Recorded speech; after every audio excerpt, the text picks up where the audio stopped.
నమస్తే అన్న. నమస్తే బ్రదర్. అన్న, ప్రస్తుతం చూసుకుంటే వైఎస్ఆర్సీపీ పార్టీలో పాలేటి కృష్ణవేణి గతంలో నారా లోకేష్ గారి మీద మాఫింగ్ ఫోటోలు పెట్టి అనేక రకాలుగా అసభ్యకర పోస్టులు పెట్టినటువంటి పాలేటి కృష్ణవేణి ఈ రోజున పోలీసులు అదుపులో తీసుకున్నారు. అయితే నిన్న కిరణ్ టీడీపీ సంబంధించినటువంటి కిరణ్ కూడా అరెస్ట్ అవ్వడం, ఈ రోజున వైఎస్ఆర్సీపీ పార్టీ వాళ్ళు కూడా అరెస్ట్ అవ్వడం ఎలా చూడొచ్చు అంటారు? ఇది చాలా క్లియర్ కట్ ఇండికేషన్స్ కదండి. చట్టం ఎవరికీ చుట్టం కాదు. తప్పు చేసిన తనవాడైనా ఓచ లెక్క పెట్టాల్సిందే చట్ట ప్రకారం. ఎదుటివాడైనా తప్పు చేస్తే అదే శిక్ష. సో ఈ విషయంలో కూటమి ప్రభుత్వం చాలా అద్భుతంగా ముందుకు సాగుతుంది అనేది అయితే ప్రజలందరికీ అర్థమవుతా ఉంది, నా ఒక్కడికే కాదు. ఎందుకంటే గతంలో వైఎస్ఆర్సీపీ అధికారంలో ఉన్నప్పుడు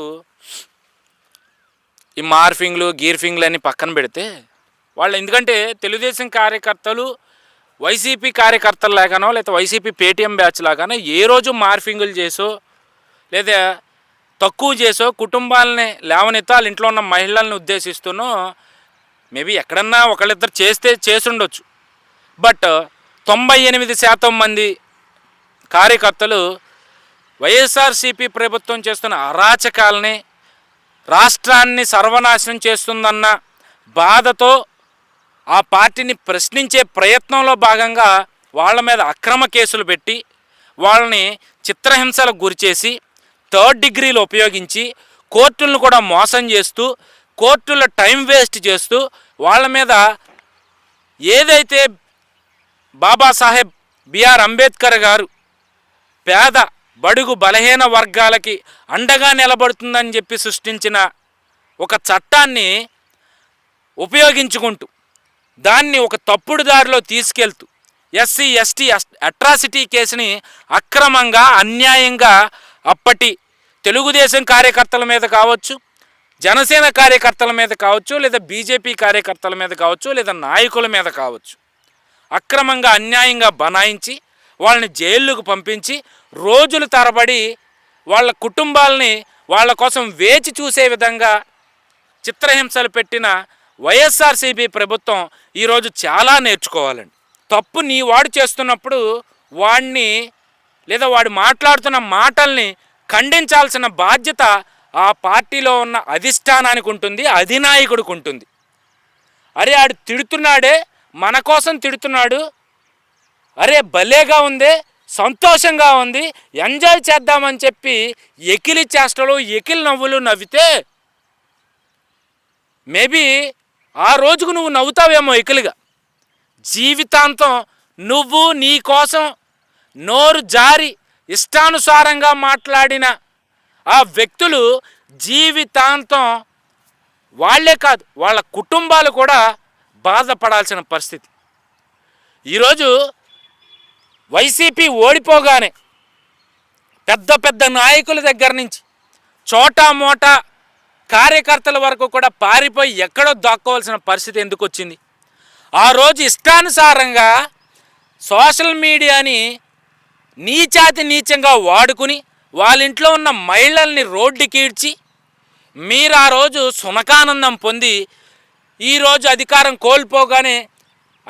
కోల్పోయాం, మమ్మల్ని ఏం చేస్తారో, మన పరిస్థితి ఏంటో అని చెప్పి భయపడిపోయి దాక్కోవాల్సిన పరిస్థితి ఎందుకండి? ఆ కర్మ ఎందుకండి మీకు? ఇప్పటికైనా మీరు చేసిన తప్పుల నుంచి నేర్చుకుని వాటిని ఒప్పులుగా మార్చుకుని బ్రతికితే సొసైటీలో కొంత గౌరవం అన్నది దక్కుతుంది. సొసైటీ కాకపోయినా మీ చుట్టుపక్కల ఉన్న ఇళ్లల్లో అయినా అరే తన తప్పు తను తెలుసుకున్నాడే, ఇకనైనా మంచిగా బతుకుతున్నాడు అని చెప్పి మీ మీద గౌరవం వస్తుంది. తెలుసుకోకుండా ఈరోజు మమ్మల్ని అరెస్ట్ చేశారు, మేము ఎంతకన్నా నీచంగా వ్యవహరిస్తామంటే మిమ్మల్ని కన్నా మీ తల్లిదండ్రులకి అది అవమానం అండి. మీదే ఉంది. ఈరోజు ఒక మార్ఫింగ్ ఫోటో చేసేసి ఒక చిల్లర మల్లర పోస్ట్ పెట్టేసి సంతోషంగా బతికేస్తారేమో. రేపు అనే రోజు ఆ అవమాన భారాన్ని మోయాల్సింది ఎవరండి? నీ వెనకున్న నీ తల్లిదండ్రులు, నీ కుటుంబ సభ్యులు. అది గుర్తులో పెట్టుకుని ఏ పనైనా చేయాలి తప్పితే ఈరోజు ఎక్కడి దాకా ఎందుకండి? సొంత పార్టీ కార్యకర్త కిరణ్ అరెస్ట్ చేస్తే ఇబ్బంది పడుతుంది ఎవరండి? వాళ్ళ తండ్రి ఈరోజు డయాలసిస్ పేషెంట్ అండి. వాళ్ళ కుటుంబ పరిస్థితి ఎట్లా అంటే ఆ రోజు కష్టపడిందే గడవని పరిస్థితి అండి. మరి ఈరోజు కిరణ్ అరెస్ట్, అతను చేసిన వ్యాఖ్యల వల్ల అతను అరెస్ట్ అయ్యి రిమాండ్లో ఉంటే బాధపడుతుంది ఎవరు, ఇబ్బంది పడుతుంది ఎవరండి? వాళ్ళ తల్లిదండ్రులే కదా.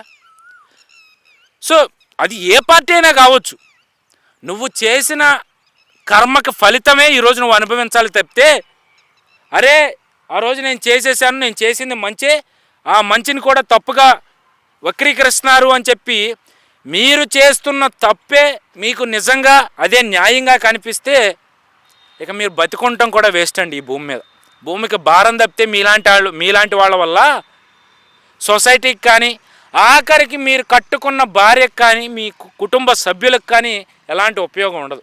అంటే మళ్ళీ నేను ఈ మాట మాట్లాడితే కోపాలు రావచ్చేమో, కానీ వచ్చినా పర్లేదు, నేను ఫ్యాక్ట్స్ మాట్లాడుతూ ఉన్నా. ఈరోజు పాలేటి కృష్ణవేణి ఆవిడ పేరు. ఆవిడ ఒకప్పుడు తెలుగుదేశం కార్యకర్త అండి, నాకు బాగా తెలుసు.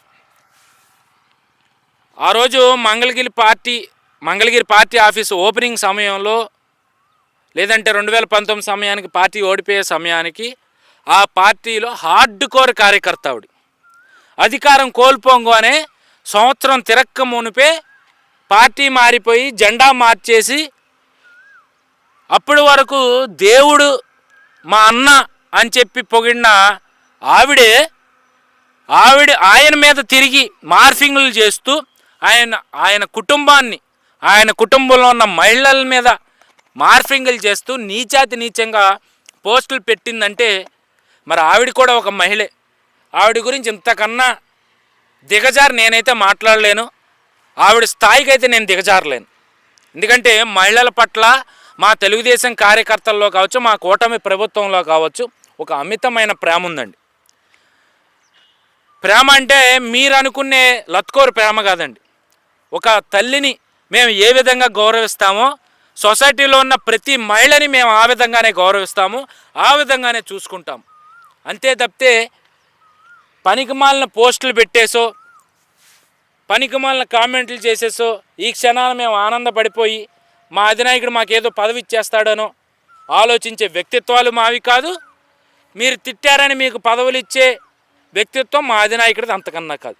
తప్పు చేస్తే తాట తీసే రకం మా అధినాయకుడిది. తప్పు చేస్తే మా నాయకుడు మమ్మల్ని ఏం చేస్తాడో అన్న భయంతో, ఒక క్రమశిక్షణతో, ఒక పద్ధతిలో పార్టీ కోసం పనిచేసే విధానం మా కార్యకర్తలు. సో ఈరోజు చాలా క్లియర్ కట్గా సంకేతాలు ఇచ్చేసింది కూటమి ప్రభుత్వం. తప్పు ఎవరు చేసినా శిక్ష ఒకే విధంగా ఉంటుంది. తనవాడు చేసినా, తమ్ముడు చేసినా, అన్న చేసినా, ఎదుటింటి వాడు చేసినా, సొంత ఇంటి వాడికి ఏ శిక్ష వేస్తానో లేదా బయట వాడికి ఏ శిక్ష ఇస్తానో అదే ఇద్దరికి వర్తిస్తుందనే క్లియర్ కట్ ఇండికేషన్స్ అయితే ఈరోజు కూటమి ప్రభుత్వం ఇచ్చింది. తప్పు చేసిన వాడు ఎక్కడికి తప్పించుకోలేడు. అది పాలేటి కృష్ణవేణా, లేదంటే బోరుగడ్డ అనిలా, లేదా ఇంకొకడా అనేది కాదు. తప్పు చేసిన వాడు ఎవడైనా ఒకే విధంగా శిక్ష కూటమి ప్రభుత్వం ఇస్తుంది. కాబట్టి అది గుర్తుపెట్టుకుని ఇక నుంచి అయినా సోషల్ మీడియాని ఒక మంచి కోసం ఉపయోగిద్దాం, మంచి పనుల కోసం ఉపయోగిద్దాం, ప్రజలకి దగ్గర అవడానికి ఉపయోగిద్దాం తప్పితే మనకి ఏదో లబ్ధి చేకూరుతుందనో, మన ఇష్టానుసారంగా లేదంటే ఆ క్షణాన్ని మనం సంతోషంగా ఉంటామనో, నోటికొచ్చిన కామెంట్లు పెడతానో, నోటికొచ్చిన పోస్టులు పెడతానో, మార్ఫింగులు చేసుకుంటేనో ఎలాంటి ఉపయోగం ఉండదు. కాబట్టి ఆచితూచి ఒక క్రమశిక్షణ పద్ధతిలో మనం ముందుకి వెళ్ళాలి. ఇక నుంచైనా అది తెలుగుదేశమా, జనసేన, బీజేపీ, వైసీపీ అని కాదండి. ప్రతి ఒక్క పార్టీలో సోషల్ మీడియా ఉపయోగిస్తున్న ప్రతి ఒక్కరికి చేతులెత్తి విన్నవించుకుంటాం.